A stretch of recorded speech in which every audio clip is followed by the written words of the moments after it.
Mary Washington was a very strong woman. She had to work very hard to keep her children together, to keep the farm together. She also suffered from breast cancer. That is the disease that finally claimed her. In her community, she was known as being a woman of quality, very highly regarded. Would talk about George, but in a way that was not proud or haughty, but indicating that she was very pleased with what he had become. There are many things here in Fredericksburg named for Mary Washington, be it the university, the hospital. For anybody who comes through the doors, they will learn a story about inspiration, about motherhood, about family life during the 18th century, and what a determined woman she was.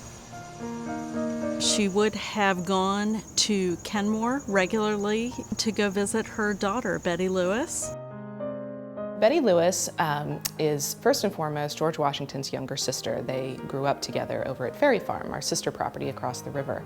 Later in life, she married Fielding Lewis, who was a very prominent local merchant and businessman. They set about building this house, Kenmore, which was to be their masterwork showplace of a party house. He died in 1781, shortly after the Battle of Yorktown that ended the American Revolution.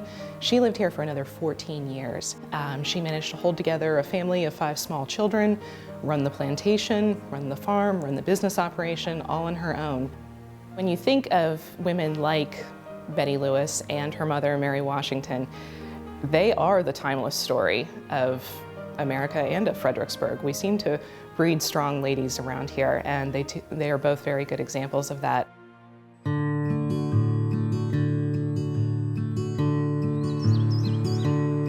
We're at the last home of Gari Melchers. He was a famous American painter, and he spent his last 16 years here.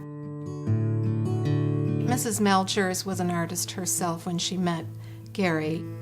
It's a love story that's really the basis of our whole story here at Belmont, because she was extremely supportive. It looks like she gave up her art. And if she did any painting, it was on the side and in a much quieter way. And after Gari is gone, then she resumes some painting and even exhibiting. So our guests will have an opportunity to see her handiwork here as well. Clara Barton came to Fredericksburg 4 times. She was one of a number of women who came here to help. Her work and the work of other women like her gave care and comfort to literally hundreds, if not thousands, of Union soldiers wounded in the battles around Fredericksburg. Her most famous work was done in Chatham, where she kept really close records on her care of hundreds of men.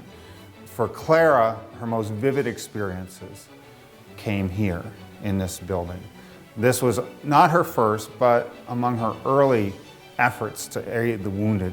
Clara Barton took her wartime experiences and channeled that energy into what became the Red Cross, one of the transformative organizations really in the history of the world.